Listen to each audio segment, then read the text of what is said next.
Hey, let's talk about driving through a neighborhood.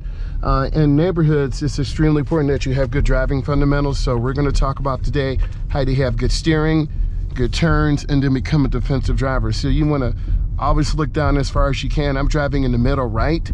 So you want to anticipate kids coming out left or right. It's a school though, even though COVID is really blowing up in the location of the world where I am. So there's a stop sign. A lot of beginning drivers just drive really fast and they don't see signs. Example, I'm gonna drive like a beginning driver. Oh, then you see the sign, you hit the brakes at the last second. Look ahead, so you wanna have a complete stop, but the bushes are obstructing my view. There's a car coming, you see what happens? So now I'm gonna look forward.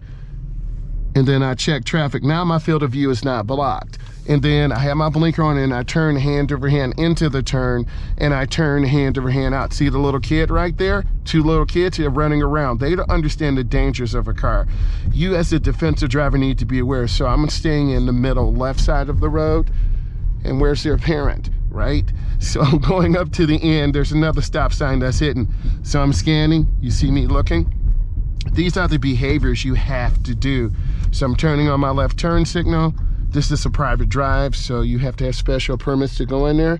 And I stop and look, and then I turn hand over hand into the turn, and then I turn hand over hand out. That's a pretty smooth turn. A lot of beginning drivers overturn or underturn. If you overturn, you're gonna go in the wrong direction, and you're gonna go and hit a car. So I'm gonna overturn and show you what it looks like. So I'm gonna make a right turn and I'm gonna overturn. You see what I'm doing? I almost hit the curb. That's an overturn. Learn from this. You see the trailer backing up? So I'm just gonna tap my horn, let them know I'm coming, right? Because they're trying to get out of town. I'm trying to be a safe driver and teach you. So here's another major road. I'm turning on my left turn signal. I go up to the edge.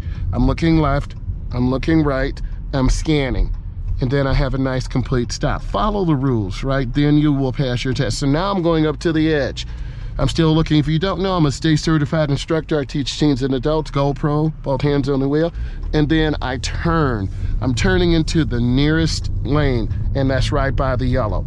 Now, what if I have to get over to the right? Well, you get into your nearest lane, then you get over to your proper lane.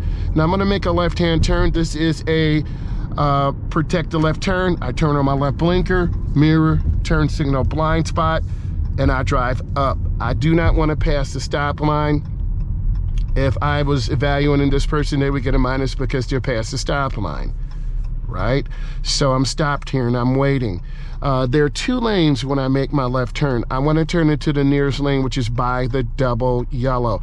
If I turn wide and overturn, I'm going to basically turn into that truck if the truck was making a turn, and that would be horrible for the both of us. At intersections, you want to scan, you want to look around, and you want to be aware of what's going on. That light's just turning yellow. Two cars have already ran the light. The light is now red, and then now we have our blinking yellow. So I proceed up to the middle, and then I wait. Also, I want to adjust my mirror, which I should have already done. Now you can see behind me, right? Because I looked up. So I'm looking ahead. I'm looking at all the cars and I'm waiting. I have to be patient. I'm looking for a gap, a big space. Remember, if I overturn, I'm going to go in the wrong lane. So I'm just here waiting, being patient. And this is part of the driving experience, real life content, real life experiences, and then eventually traffic will stop and then I'll have a green arrow. So I'm still waiting. I'm gonna move forward a little bit more and I'm just being patient. This is rush. You can see the gap starting to open up. Here's my gap. And then it's like a half turn. I turn into the nearest lane. Bam, that's good. So that was a good turn. And if this brought you value and you learned something today, give us a thumbs up. Subscribe to the channel. I do great driving tutorials. I was trapped at Detroit Metro Airport, so I advise you look at that and leave comments. Thank you so much. Have a great day.